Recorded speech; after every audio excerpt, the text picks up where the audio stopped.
a war, but we can fight back with an army of supermen, millions strong. I'm Superman. 1, 2, 3, hit it. I need some power. Power. 1, 2, 3, I'm Superman. We just need to keep our shit together a little bit longer. Eric, Okay. Hey, how you doing? I'm good. How are you? I'm doing great, man. I saw the first 3 episodes of season 2, which I think is cruel because that's all they gave me. But I'm having a good time, man. This season is ridiculous. More twists, more surprises. But I wanted to ask you: is the show keeping faith to the graphic novel, or is that sometimes a challenge?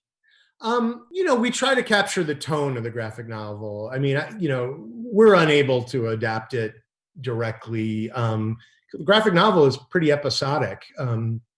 They just, every few issues, they go after a different superhero. And on streaming, you have to have a 8-hour serialized story. So even that alone means we can't just directly adapt the comic.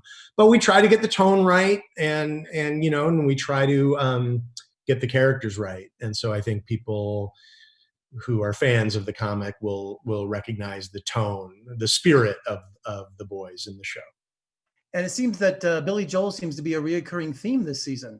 He does. It started as like a running joke last year of how much Huey liked Billy Joel. A lot of it was just kind of ad-libbed on set. And so as we were breaking this season, we started to realize that every emotional step he takes this season could be reflected in a Billy Joel song. And so we said, well, let's have a runner where there just keeps playing different Billy Joel songs that describe Huey's emotional state. And we had to get approval from Billy. So he was What's that great. for? He was great. He was great. And he had a sense of humor about the whole thing, and was just an awesome guy, and gave us his approval. And what I really admire about The Boys is the real world setting adds believability, especially with the music and the references. That gives it such credibility. Oh yeah, thanks. I mean, I love like references. I write very reference heavy because that's how people talk. It's always weird to me in shows where they're not constantly referencing the TV shows they've seen or anything, because that's just how the real world goes. So I agree. I think it makes things more realistic. I think some of the one of the most powerful sequences in this season 2 so far is Homelander having his father-son talk, and he says, "We are gods." That really reflects his state of mind. Yes, it sure does. He's a terrible father, and he's trying to put all of his psychosis into that child so he can create a little Homelander who will worship him. But it's quite dangerous because the stakes are very high, because Becca is trying very hard to raise a good kid. But if he turns into a little Homelander, that's going to be very, very bad for the world. So is Seth Rogen your good luck charm, makes another cameo this season? There is a small cameo.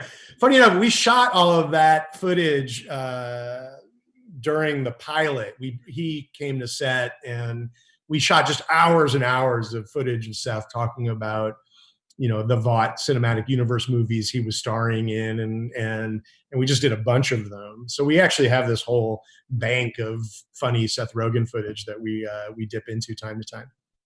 As the writer of the series, do you say to yourself, how can I pull some of this off? That whale sequence was outrageous.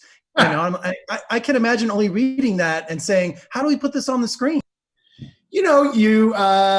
That's part of the fun of the job, is trying to create images that no one's seen before. And, you surround yourself with people smarter than you, and you ask them how they would pull it off. And they're all experts in their particular field, and they start pitching ideas, and there's nothing more fun than figuring out how to do something totally insane.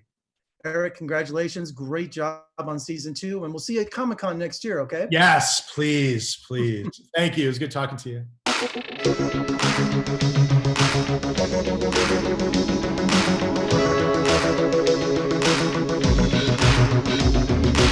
you.